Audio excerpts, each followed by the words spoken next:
عمرك جالك قبل كده لحظة وسألت فيها نفسك طب لو فشلت، طب لو الناس ضحكت عليا، طب لو طلع ده مش وقته؟ انا متأكد ان اللحظة دي اكيد جاتلك، بس خليني اقول لك حاجة ممكن تريحك. كل الناس بتخاف قبل البداية. اي حد انت شايفه ناجح دلوقتي هو مر باللحظة دي، بس الفرق الوحيد انهم بدأوا وهم خايفين. احنا ساعات بنفكر ان الخوف ده معناه ان احنا مش جاهزين، بس بالعكس الخوف ده هو الدليل ان الحاجة دي مهمة ليك فعلا. يعني لو الحاجة دي ما كانتش فارقة معاك قوي ما كنتش هتحس بالخوف ده من ناحيتها. والمشكلة زي ما قلت قبل كده ان الدماغ اصلا مصممة عشان تحميك، فكل مرة انت بتيجي تقول لها ان انا عايز اعمل حاجة جديدة بتقول لك بلاش، يعني هي حاجة مش مضمونة، وبتبدأ يحصل زي انذار كده انك لا ما تعملش كده.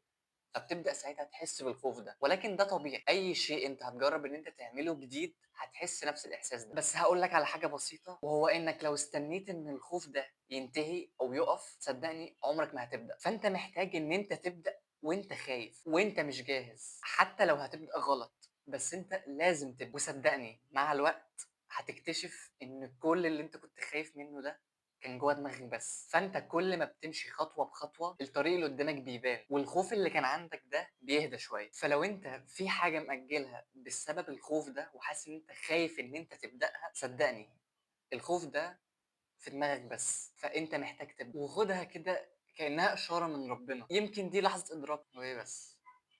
سلام.